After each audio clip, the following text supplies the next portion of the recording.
Hello， 大家好。上個星期日香港時間晏晝3點，你哋做緊啲咩呢？你哋做緊嘅嗰樣嘢嘅同時，喺法國巴黎發生咗一個驚人嘅盜竊案，羅浮宮俾人爆格。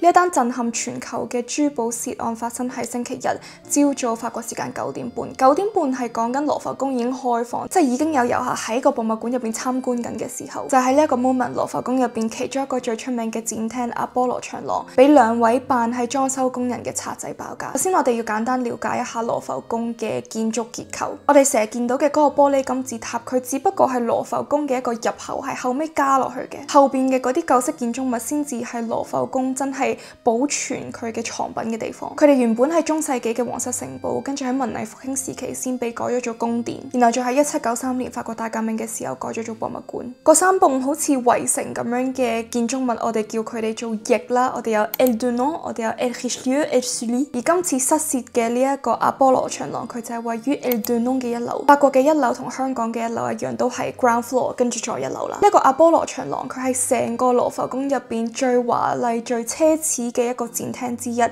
後佢係最臨近塞納河嘅，你望出去就係塞納河，佢嘅樓下就係一個叫做 François Mitterrand 碼頭咁樣嘅地方。佢係建築師 Louis Le Vau 同埋畫家 Charles Le Brun 喺17世紀為咗太陽王 Louis XIV 設計嘅，佢入邊係好金碧輝煌啦，而且佢係天花板嗰度咧係畫咗象徵太陽神嘅阿波羅嘅傳說，所以我哋而家叫佢做阿波羅長廊。入邊係專門收藏最奢侈嘅嘢，即係中世紀去到第二帝國之間所有嘅皇家珠寶啦、金器啦、御用嘅一啲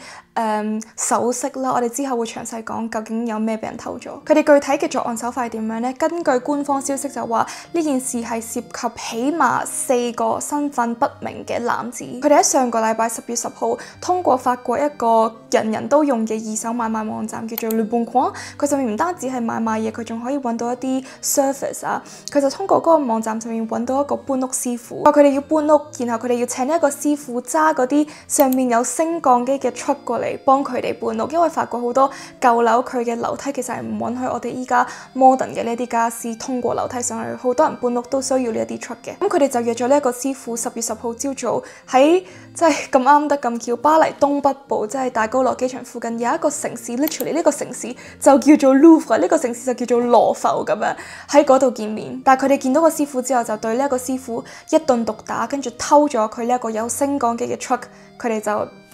逃走咗啦。而嗰個師傅當日係有即刻去報警嘅。去到星期日朝早啦，呢4個男人就全部都係蒙面嘅狀態啦，揸住呢一個 truck 同埋2個 Yamaha T-Max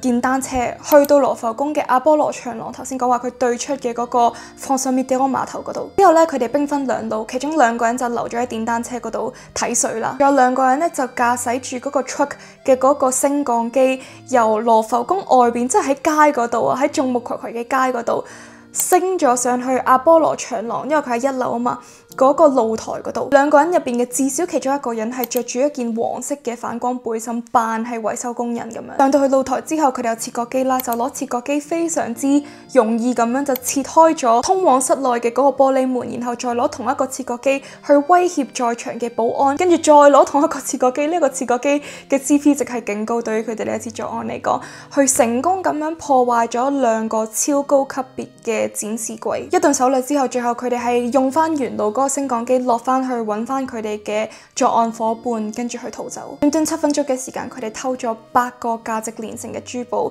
佢哋本身係諗住偷9個嘅，第9個佢哋又拎起，但係唔知點解喺逃走嘅途中唔知係跌咗定係捉唔實，係遺留咗喺現場嘅。呢一個就係皇后 Eugénie 嘅冠冕。根據文化部公佈咧，呢一個冠冕上邊係鑲嵌咗1354粒鑽石啦、113粒玫瑰石同埋56粒祖母綠。而嗰2個男人搭住升降機落翻地面之後咧，佢哋本身係諗住一把火燒晒所有證物，包括嗰個 truck 啦、個升降機啦，同埋佢哋所用嘅所有隨身物品。但係佢哋係冇成功起到呢一個火嘅，所以佢哋除咗冇帶走呢個第9件 Eugénie 嘅冠冕之外咧，佢哋仲留低咗好多證物啦，包括嗰個切割機啦、噴燈、汽油、手套、對講機、一條毛氈、嗰個背心同埋安全帽。警方指出佢哋係其實有好多證物嘅，佢哋會通過 DNA 去盡量揾到嫌犯嘅身份啦，同時佢哋都會去檢測呢一個升降機 truck 嘅技術檢測，睇下可唔可以通過咁樣揾到佢哋嘅一啲路線或者事前準備。一件事發生咗嘅第二日星期一，羅浮宮係全面閂晒門啦，去配合翻警方嘅調查。星期二晚，羅浮宮就公布佢哋初步估計損失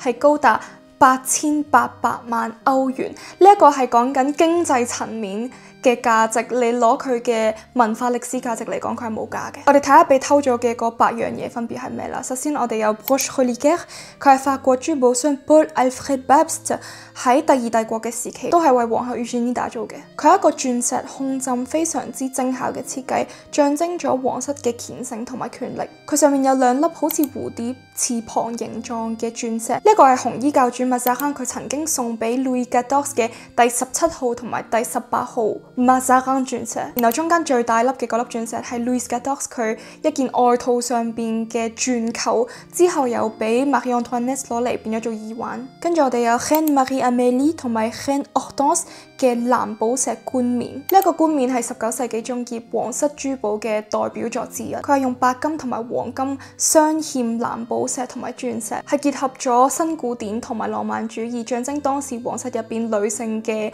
優雅同埋權力。佢本身係屬於 Marie Amélie 皇后嘅，但係佢後尾傳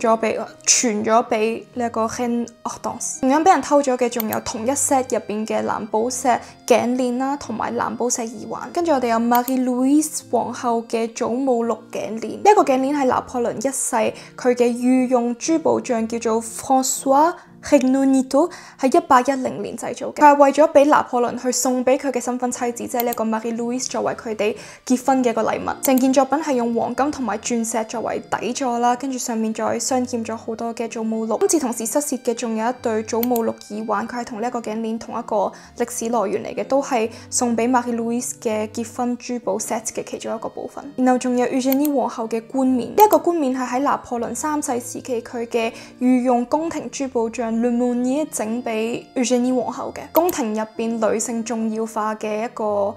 體現。再嚟我哋有 Eugénie 皇后嘅胸衣大蝴蝶結。呢一個係第二帝國時期最具代表性嘅宮廷珠寶之一啦，係巴黎嘅一個珠寶匠叫做 François Kramer 整俾皇后 Eugénie 嘅，都係銀同埋金作為底座啦，上面有數百粒嘅鑽石。最後我哋睇下俾賊仔留低咗嘅呢一個叫做 Couronne de l'Impératrice Eugénie。依家警方就話呢一個皇冠係喺俾賊仔掂到之後有損壞，但係佢哋冇官方咁樣公布損壞嘅程度。事發生咗之後就梗係引起軒然大波啦。巴黎嘅檢察官叫做 Laure Becot，佢就話博物館嘅損失金額雖然達到8800萬歐元，但係呢一個只係經濟層面上嘅評估，呢一個係一個極為驚人嘅數字，但係同我哋歷史損失相比係冇辦法相提並論嘅。大家聽到話哇羅浮宮、巴黎即係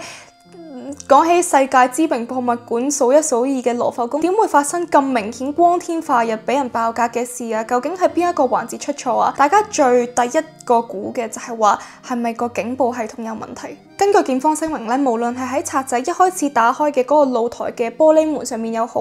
嗰個展示櫃自己都好，佢哋上面都係有警報裝置嘅。被告就話個警報系統係 work 嘅，當時係有啟動嘅，因為我哋中央控制室係有收到警報嘅。但係個問題可能出於邊度呢？出於究竟啲保安有冇聽到呢一個警報？當時嗰個長廊入邊有冇響起警報？根據一個叫做 La Tribune de l'Art 嘅網站嘅消息，即係唔係官方報導啦，佢就話警報係有響，但係佢係喺9:37響，但係啲賊仔喺9:38已經完晒成件事走緊路啦。咁所以就係話個警報 delay 咗成7分鐘先響。然後再有一啲羅浮宮嘅內部人士，即係都係非官方消息啦，佢哋就向媒體透露話，其實1個月前就有人已經擅入呢個話呢一道門呢一個廳嘅呢一個位置呢一啲警報器有問題，但係次次佢哋去報告呢一件事咧，官方最後都係忽視咗，甚至有一段時間直情停用咗呢一個警報系統。所以涉案當下呢一個警報器係咪真係 work 就有待考察啦，好令人懷疑。甚至有人由此就推測話，哇，會唔會係羅浮宮入邊有內鬼，佢哋同呢4個賊仔聯手嘅？咁針對呢一個 point 咧，Biko都係話佢暫時冇辦法明確咁樣答你係或者唔係。佢哋會通過現場嘅 DNA、CCTV、通訊記錄呢啲嘢去釐清究竟呢4個人有冇任何內部協助，或者出邊有冇團伙。第二個令人諗唔明嘅問題就係點解個展示櫃咁脆弱啊？點解一鋸就開啊！一個叫做 Canard Enchaîné嘅媒體就報告話，羅浮宮入邊嘅展櫃係比起佢哋之前嘅舊款，依家仲係更加脆弱嘅。針對呢一個 point 咧，Biko就話佢冇辦法回答啦，因為呢一個唔係佢嘅專業範圍之內啦。但係羅浮宮好快就行咗出嚟，佢去發表聲明話，我哋係喺2019年嘅12月去全面咁樣換咗新嘅展櫃啦。喺換新嘅展櫃上，我哋嘅安全性係大大咁樣增加咗嘅。19年之前嘅設備先至係老化得好嚴重，我哋一係就要換，一係就要暫時將呢一啲展品撤出公眾嘅視野。Le Canard Enchaîné佢就反駁，佢話1950年代嘅時候，我哋嘅呢一個阿波羅長廊入邊，佢嘅展櫃係用緊一種防彈展櫃啦，並且佢係有個裝置，就係你嗰個長廊嘅警報一響，個展品就會自動下降入去下邊嘅一個保險櫃裝置入邊。咁樣聽已經覺得高級好多啦。如果我哋今日仲係用緊呢一個裝置嘅話，就唔會發生今日呢一單爆格案。但羅浮宮就再反駁話，你講緊嘅呢一啲裝置去到1980年已經非常之老化嚴重，好多時候佢會自己下降，跟住棘住咗啲展品都有機會嘅。咁所以我哋一定係要換咗佢，如果唔係會危害呢一啲展品嘅安全。羅浮宮嘅呢一單嘢去到依家係4個賊仔一個都未捉到嘅。依家除咗有巴黎專門負責重大犯罪嘅跨區司法部門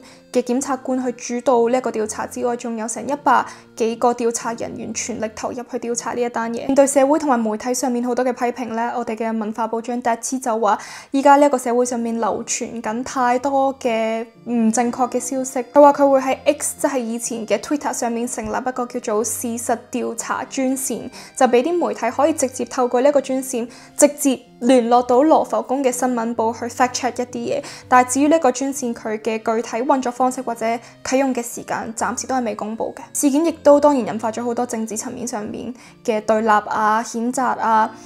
極右派嘅歐洲議員 Marion Maréchal 佢就話喺過去嘅24小時入邊，因為呢一場極其荒謬嘅皇室珠寶盜竊案，法國依家成為咗全個世界嘅笑柄。場羞辱唔可以冇後續，所以我要求羅浮宮館長 Laurence Descartes 同埋佢任命嘅羅浮宮安全主管 Dominique Buffon 即刻辭職。然後佢批評呢一個人事安排係出於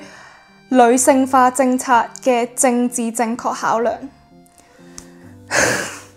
但係都有人幫羅浮宮講説話嘅，譬如話梵蒂岡博物館嘅館長 Barbara Jatta， 佢就話呢一種事喺邊度都有可能會發生。作為一個文化機構，無論你覺得你嘅保安系統有幾嚴密都好，你都係冇辦法完全杜絕俾人偷嘢嘅風險。零風險嘅博物館係唔存在嘅。所以 Jatta 就話希望呢一單嘢可以提醒所有博物館去持續強化佢哋嘅安保政策同埋員工嘅警覺性，因為安全唔係靜態嘅，而係一種必須不斷更新嘅文化。呢一單嘢大家最好奇嘅可能係啲賊仔究竟博咩啊？即係講緊佢哋偷嘅全部都係呢一啲知名度極高、識別度勁高嘅一啲全球知名嘅作品，佢哋冇可能偷翻嚟就直接賣翻出去咁。不過最令人擔憂嘅咧，就係佢哋可能會將每一個呢啲珠寶去拆解佢，然後逐粒逐粒石賣出去。如果係咁樣嘅話咧，咁佢造成嘅損失就真係冇辦法去具體衡量啦。Inestimable 呢個字都係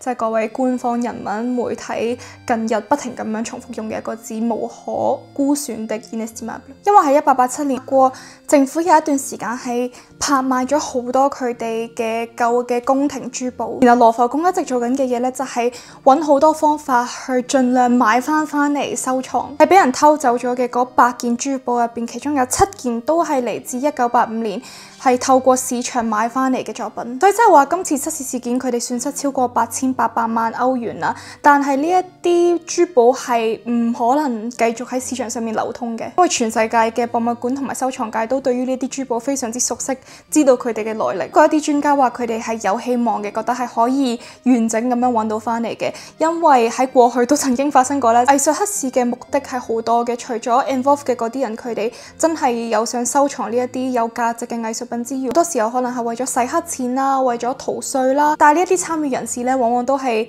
講緊石油大亨啊、企業高層啊，甚至係一啲國家嘅高級要員。所以當博物館或者呢一啲知名嘅藏品俾人偷嘅時候，對於呢啲人嚟講就係一個好好刺激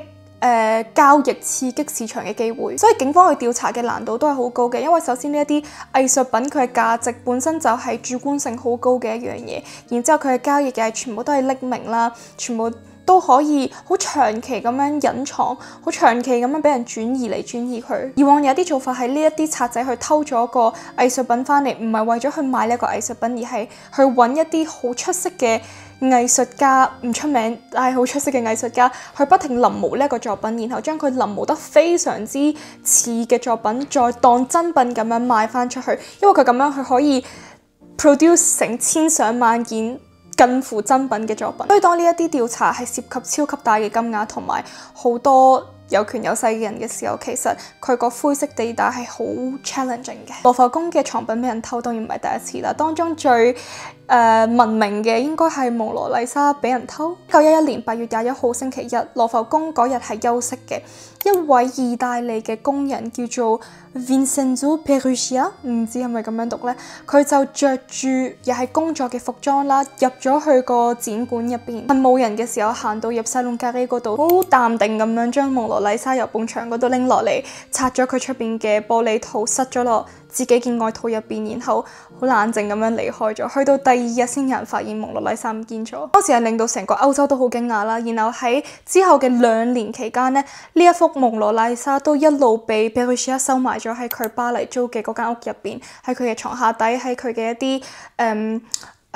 行李箱嘅暗格入邊。期間調查人員係有上 Peruggia 屋企去調查嘅，但係佢哋點都冇諗過呢一個工人有能力做到呢件事，所以佢哋係冇搜尋佢間屋，亦都當然冇揾到幅畫。佢係點樣俾人發現嘅呢？就係2年之後，佢自己拎住嗰幅畫去翻佢嘅故鄉意大利嘅 Florence， 揾到當地一個畫廊老細叫做 Alfredo Geri 或者 Sherry， 唔清楚啦。對於 Peruggia 嚟講，佢只係將屬於佢國家嘅國寶帶翻佢嘅國家，愛國心非常之強。但 Geri 就即刻督佢背脊啦，通知咗烏菲茲美術館嘅館長叫做 Giovanni Puggi， 佢哋一確認咗幅畫係真跡之後咧，即刻就報咗警拉佢。幾個月之後，蒙羅麗莎就俾人送咗翻羅浮宮，但係中間嗰幾個月喺意大利，佢哋係攞住蒙羅麗莎多地巡演，俾人觀摩。Peruggia亦都被判刑，最後係坐監7個月嘅。到依家呢一件事對我嚟講，我覺得好似有啲未 sink in 咁樣，有少少超現實，因為佢呢一個內容同之前 Netflix 有一套法國嘅電視劇叫做《Lupin》